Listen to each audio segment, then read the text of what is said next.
കടലിൽ ആ ഒരു ബ്ലും ബ്ലും ശബ്ദം കേൾക്കാൻ വേണ്ടിയിട്ട് ഞാൻ എറിഞ്ഞ കല്ലുകൾ, അതിലെ ഒരു കല്ലുകൊണ്ട് തന്നെയാണ് എൻ്റെ ജീവിതത്തിൽ ഇത്രയും വലിയ ആസ്തിയും സമ്പന്നതയും ഉണ്ടായി. അപ്പോൾ ബാക്കിയുള്ള കല്ലുകളും കൂടി ഉണ്ടെങ്കിൽ എൻ്റെ അവസ്ഥ എന്തായിരിക്കും? അങ്ങനെ ചിന്തിച്ചാൽ ടെൻഷൻ അടിക്കുകയാണ്. എത്ര കോടികളാണ് ഞാൻ കടലിലേക്ക് വലിച്ചെറിഞ്ഞത്. ഈ മുക്കുവനെക്കുറിച്ച് നിങ്ങൾ എന്താ പറയുക? യഥാർത്ഥത്തിൽ അദ്ദേഹം വിഡ്ഢിയല്ലേ? കാരണം അദ്ദേഹത്തിന് എത്രയോ ജീവിക്കാനുള്ള ആസ്തി ഫ്രീ ആയിട്ട് കിട്ടിയിട്ടുണ്ട്.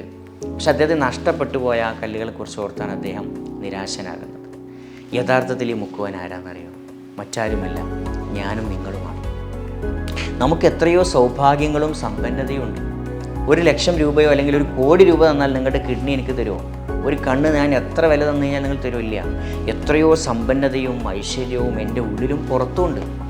അതിലേക്കൊന്നും നോക്കാതെ, ആസ്വദിക്കാതെ, ആ അനുഗ്രഹങ്ങളെയൊന്നും സ്മരിക്കാതെ, ഇല്ലാത്ത എന്തോ ഒരു കാര്യത്തിലേക്ക്, നഷ്ടപ്പെട്ട എന്തോ ഒരു കാര്യത്തിലാണ് നമ്മുടെ ടെൻഷൻ കൊണ്ടുവരുന്നത്, അല്ലേ? നമുക്ക് ഉള്ള സൗഭാഗ്യങ്ങൾ അത് എത്ര ചെറുതാണെങ്കിലും അതിലേക്ക് നോക്കാതിരിക്കുമ്പോൾ വലിയ നഷ്ടമാണ്. ഉള്ളതിലേക്ക് നോക്കുമ്പോൾ നമുക്ക് ഇല്ലാത്തതും ഉള്ള പോലെയാണ്, ഇല്ലാത്തതിനെക്കുറിച്ച് ആലോചിക്കുമ്പോൾ നമുക്ക് ഉള്ളതും ഇല്ലാത്ത പോലെയാണ്. അതുകൊണ്ട് നഷ്ടപ്പെട്ടതിനെ ഓർത്ത് ഈ കഥയുടെ ഗുണപാഠമെന്നോണം നിങ്ങൾ ദുഃഖിക്കാതിരിക്കുന്നൊരു മാനസികാവസ്ഥ എത്തിച്ചു കഴിഞ്ഞാൽ ജീവിതം ഹാപ്പിയാവും. Thank you.